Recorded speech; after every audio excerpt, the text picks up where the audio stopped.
Welcome to Dead Man Talking. Tonight's story is a two-part story that I'm sure you can all sink your teeth into. Of course, as ever, please do let me know what you thought down below in the comments box. Please do like and share. It really does help build the channel and our community further. And why not hashtag TeamFEAR and DMT's Cryptid crew. And so, with that aside, let's get into tonight's story, entitled I'm an American Werewolf Hunter. Part 1. Let's get straight into that.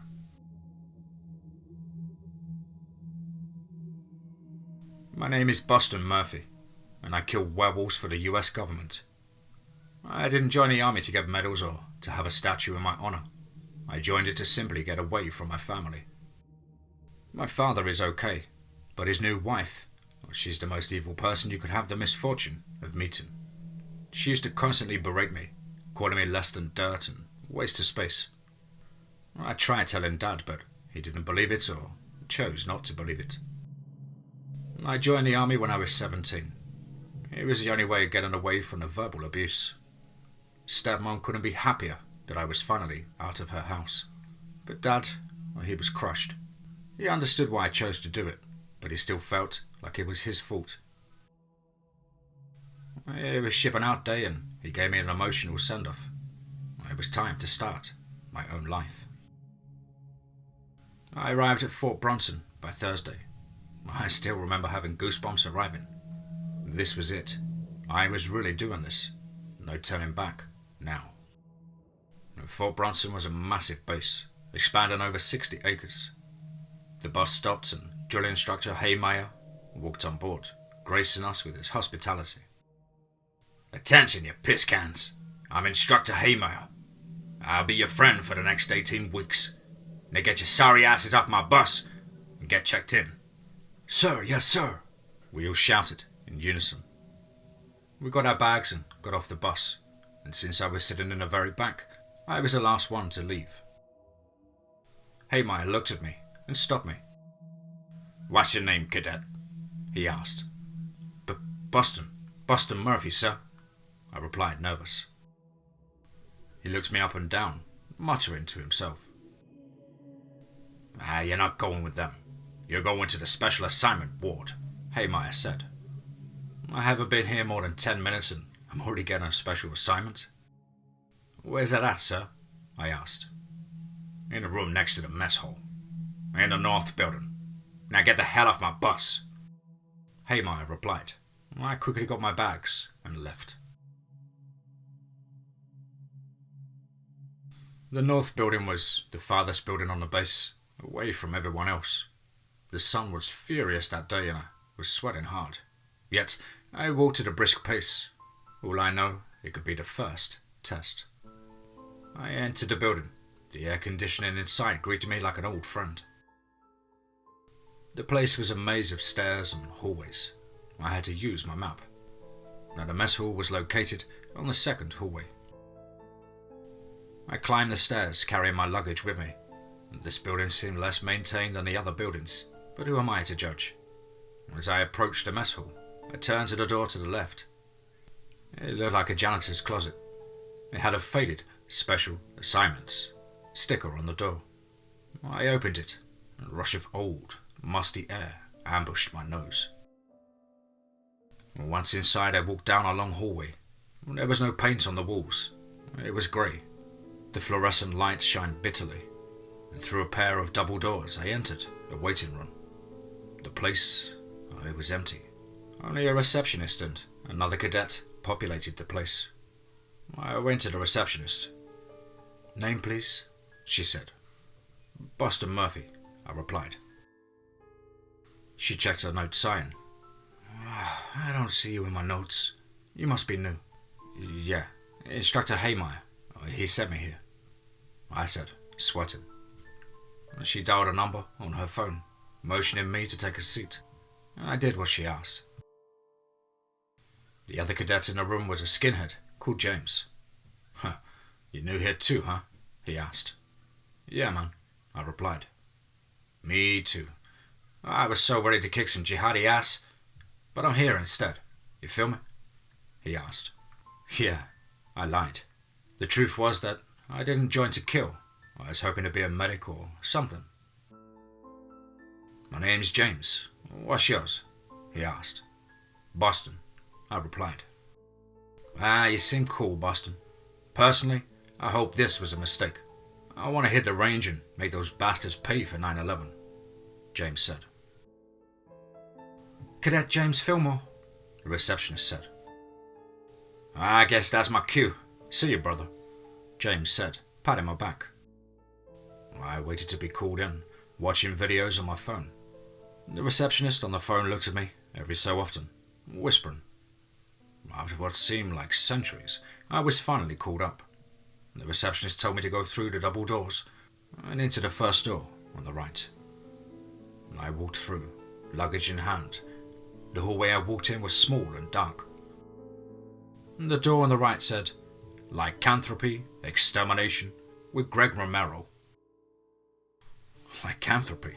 Like in werewolves? This had to be a joke. Surely Haymire played a prank on me, testing how gullible new recruits are. I looked further down the hall, and it got weirder from there. Wendigo Extermination with Susan Fletcher. Thunderbird Extermination with Otto Haymire. Zombie Extermination with Tony Stevenson. I had half a mind to walk out and confront Haymire, but something told me that he didn't appreciate being called a liar. Despite my doubts, I walked in. Inside it looked like a regular classroom, having desks and such. James was sitting in the back while I sat near the front. Hey Boston, small world, am I right? He asked. I suppose, I replied. I sat down and a man started speaking. Welcome, cadets. I'm Greg Romero, and for the next 18 weeks I'll teach you how to dispatch a Lycan rock. Mr. Romero said. James raised his hand. Aren't werewolves fake, though? He asked. I wish they were fake, but no, they're not. Lycan rocks pose a serious threat to the livestock and humanity as a whole, Mr. Romero replied. I raised my hand. Where's the rest of the class? I asked. Romero sighed.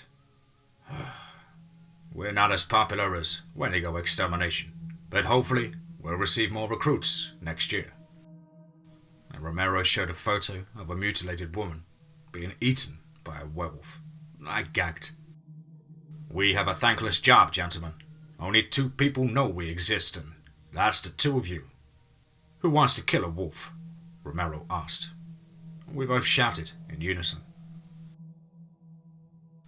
For the next 18 weeks, I was taught how to kill a wolf. Silver does kill one, but instead of a crossbow, I got a Mini 14 with silver bullets. I was trained how to track wolves and how to survive in the wild. It was hard at first, but I got the hang of it. On graduation day, I was so happy. James and I got drunk at his place. At first, I didn't like James, but during training, we became friends. I was deployed to Arizona, of all places. The assignment was simple.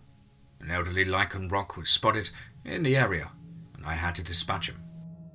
I had to cut off its right hand as proof and return it to my bosses. I was getting paid $100,000 for this. Since I was new, this assignment was sort of a test to see if I have what it takes. I arrived at Ground Zero, a campsite. The brass in Washington were nice enough to close it and the surrounding areas, so nobody could get hurt. I looked for clues, only to find a patch of hair. It smelled like piss, meaning that the wolf, or he was nearby. The hair led deep into the brush, into the desert. The sun was angry that day. It cooked my skin under all of my armor. It led to an abandoned farmhouse, but any sign of a farm was dried up a long time ago. I crept to a window, rifle in hand. I peeked. Not only did I see the wolf, but there was also 2 little wolves, seemingly surrounding him. "Come on, Grandpa, let's go play," one of the little ones said, nibbling on the big one's ear. "I know, wild kids. I have to rest," he replied. My hands were shaking and sweat dripped from my brow. I had to do this. I was getting paid too, and so I took a deep breath and then kicked down the front door. I opened fire, shooting the big one in the chest 4 times and sending him backwards. The kids looked on in horror, screaming and crying. I brought out my axe and hacked off his right hand. I placed it into my bag, the puppies still crying. "Shut your fucking mouths," I yelled, pointing my rifle at them. They only screamed louder, and I panicked. I didn't want to fail my first mission. I did what had to be done. I shot the puppies, hitting them both in the head. I hacked off their right hands and put them also in the bag. Once the adrenaline died, I threw up. What's done is done. I can't fix it. I had $300,000 in my bag, softening the blow. I returned to my boss and gave them my hands. They were surprised to say the least. "Damn, not only did you take out the old fuck, but you popped his grandkids too? You're the best exterminator we ever had. No mercy. I'm gonna call you Ice and Nerve from now on, okay?" My boss said, signing me a check, and it was from the United States Treasury for $300,000. I placed the money in my bank account when I got home. Before I left, my boss said, "Your new assignment is to dispatch wolf pups spotted in Alaska, but I don't think that will be a problem for you, Ice and Nerve." He winked and it made me feel sick. I reloaded my silver ammo, bought some beef jerky and flew to Alaska. A logger found a wolf pup hanging out around the woods near his house and locked it in his shed. I told him to stay back in case he got aggressive. I went in, closing the door behind me. And huddled in the corner, I saw 4 wolf pups. They looked scared. I wasn't proud of what happened next. I fired and I took their hands. I returned to my boss and turned in the hands, and he gave me $400,000 this time. "Ice and Nerve, you're making your country safer every time you go out. You're a hero, son," he said. "I don't feel like a hero, sir," I replied. "Just know this, they're monsters. They don't know right from wrong. All they know is killing. Take 2 months off and then come back, okay?" he said, sending me off. I still don't feel like a hero.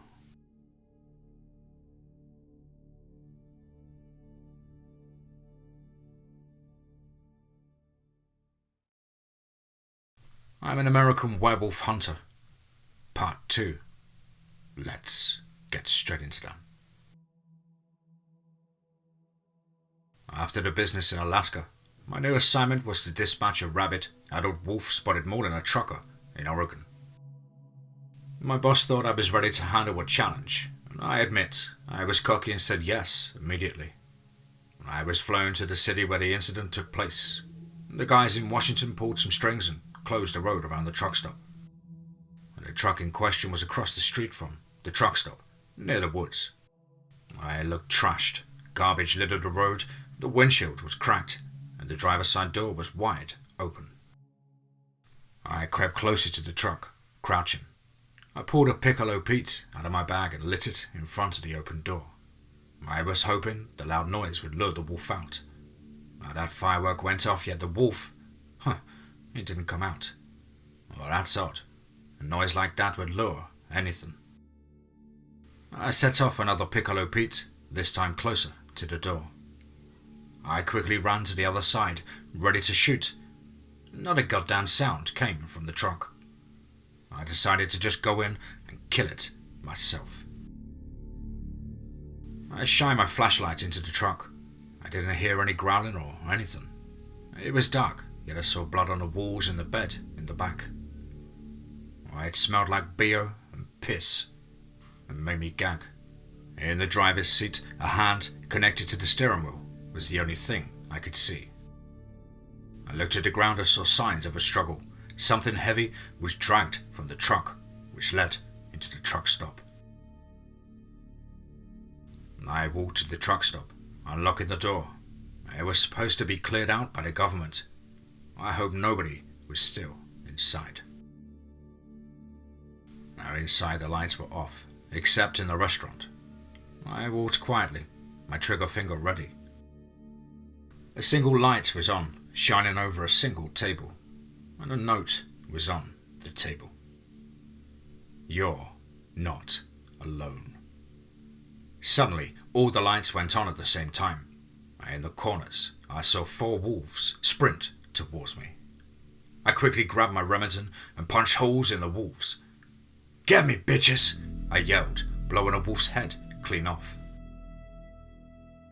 A wolf ran out from the gas station, blood around its mouth, and I punched a hole in its chest, sending it backwards. I was bloodlusting now. I didn't care who or what I shot, as long as it was something. 2 wolves ran from the kitchen. I killed one of them, but the other tackled me, knocking me to the ground. My shotgun was thrown to the other side of the room. I grabbed a broom and stuck it in its mouth. Hot drool leaked out of it. I grabbed my Glock and shot it in the head, killing it quickly. I threw it off of me and kicked it in the teeth. I walked over to my shotgun, and as I was going to pick it up, a furry little hand grabbed my arm. I looked up and saw a little wolf girl. She looked scared. "Where's my daddy?" she asked. I was too amped up to respond. I pulled my Glock and shot her in the neck. After that, everything was quiet. I collected their hands and left, flying back to the base. I handed all 8 of the hands to my boss. "Damn, Eisennerve, you one cold son of a bitch. That's why you're the best," he said. "I killed a little girl, sir," I replied bluntly. "No, you didn't. You killed a wolf," he responded. "But sir, she was like the others. She spoke to me," I replied back. My boss sighed. "In this game, son, showing mercy gets you killed. I have another job for you. That's easy. You have to execute 10 wolves. That's $1 million just by pulling the trigger. It's downstairs, actually."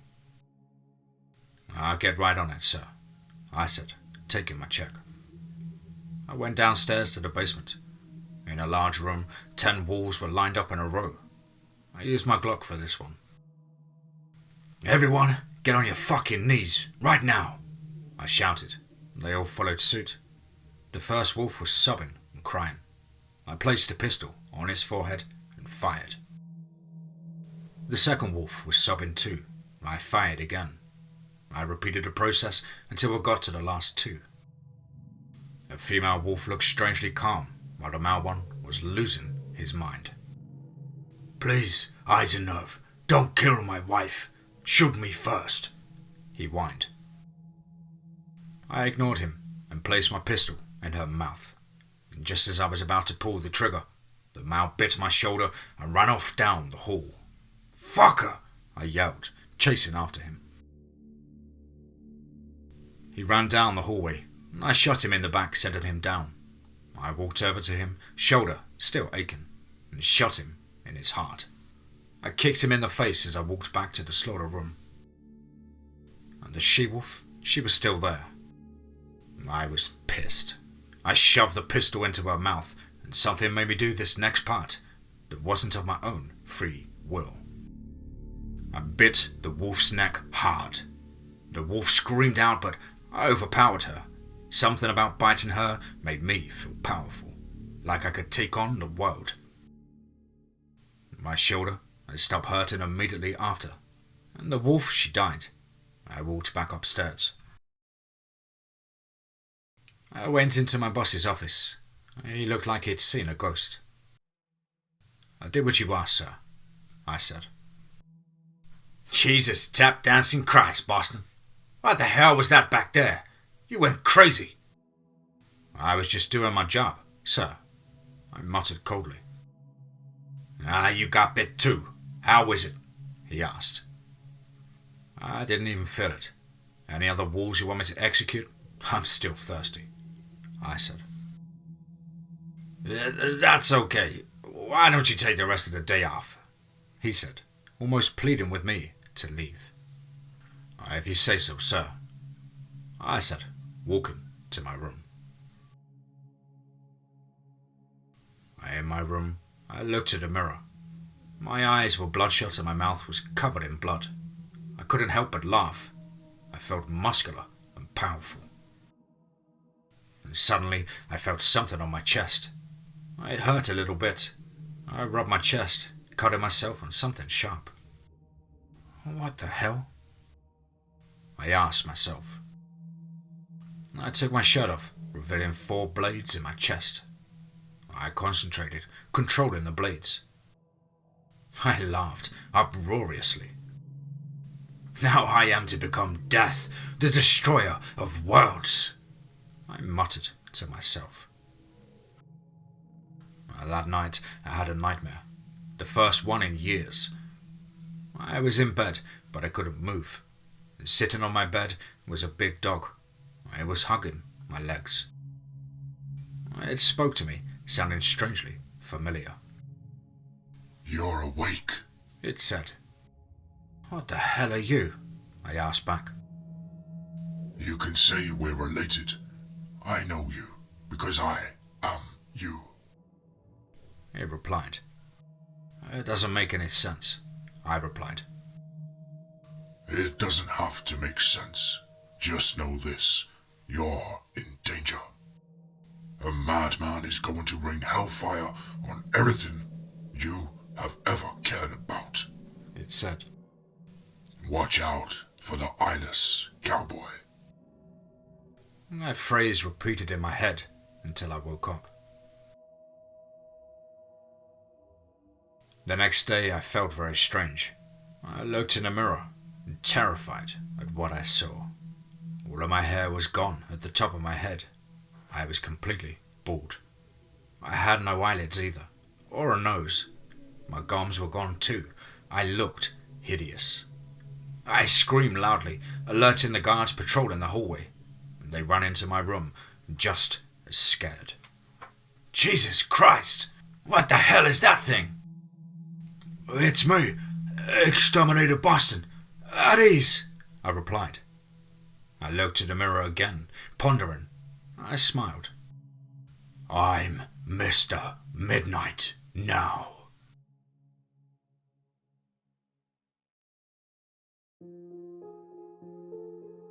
Wow. Short but chest-pounding secret government operation there from the incredible mind of BillyManHandsJr. Big thank you to Billy for allowing me to narrate his story on the show. Of course, as ever, I hope you enjoyed my rendition and look forward to more of your work in the future. Guys and girls, as ever, you know the drill. Please do let me know what you thought down below in the comments box. Please do like and share. It really does help with the channel and our community further. And why not hashtag TeamFEAR and DMT's Cryptid Crew. If you're an aspiring writer, want to get in touch with myself at the usual email as on screen, which is dmtforestofear@gmail.com. I really look forward to hearing from you. I hope everybody's well and happy this week at getting stuck into whatever it is that you do, and you're trying to keep fit and focused as possible during these testing times. But above all, guys, remember, be safe, not sorry.